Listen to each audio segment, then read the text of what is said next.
The year 1919 dawned with India still firmly under the grip of the British Empire.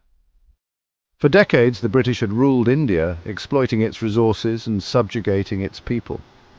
The First World War had just ended, and Indians, many of whom had served loyally in the British Army, hoped for greater autonomy. Instead, they were met with the repressive Rowlatt Act. This act effectively extended wartime emergency measures, allowing the colonial government to imprison suspects without trial and curtail civil liberties. The act was deeply unpopular, seen as a blatant attempt to stifle Indian dissent. The Rowlatt Act sparked outrage across India, igniting a wave of protests.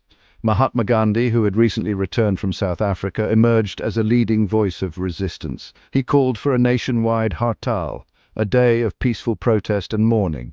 The stage was set for a confrontation. In the northern city of Amritsar, tensions were particularly high. On April 13, 1919, the day of Baisakhi, a major Sikh festival, thousands of people from surrounding villages gathered at Jallianwala Bagh, a large open ground enclosed by walls. Many were unaware of the local administration's ban on public gatherings. They came to celebrate, to socialize, and to voice their opposition to the Rowlatt Act.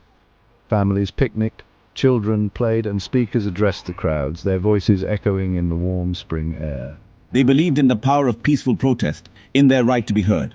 There was an air of defiance, but also a sense of hope. Unbeknownst to them, Brigadier General Reginald Dyer, a man consumed by an almost pathological fear of Indian rebellion, was determined to make an example of Amritsar. He marched his troops to Jallianwala Bagh, blocking the main entrance. The trap was set. Without warning, without provocation, Dyer ordered his troops to open fire. The first volley ripped through the crowd, cutting down men, women, and children indiscriminately. The panic was immediate. People screamed, scrambled for cover, but there was nowhere to escape. The narrow exits were blocked, and the walls became death traps.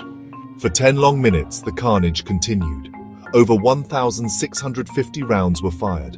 Dyer only stopped when his troops ran low on ammunition. The air was thick with the smell of gunpowder and the cries of the wounded. The ground was littered with bodies, a horrifying testament to the brutality of the British Raj. The Jallianwala Bagh Massacre sent shockwaves through India and beyond. It exposed the brutal reality of colonial rule and shattered the myth of British benevolence. The massacre became a rallying cry for the Indian independence movement, fueling the flames of resistance that would eventually lead to India's freedom in 1947. Yet, more than a century later, justice remains elusive. The British government has expressed regret for the massacre, but has stopped short of a full formal apology. This refusal to acknowledge the gravity of the crime continues to cast a long shadow over Anglo-Indian relations. The wounds of Jallianwala Bagh run deep. A formal apology from the United Kingdom is not just about righting a historical wrong. It is about acknowledging the suffering inflicted, honoring the memory of the victims, and paving the way for genuine reconciliation. It is a necessary step towards healing the wounds of the past and building a future based on mutual respect and understanding. The world is watching, waiting for the silence to be broken.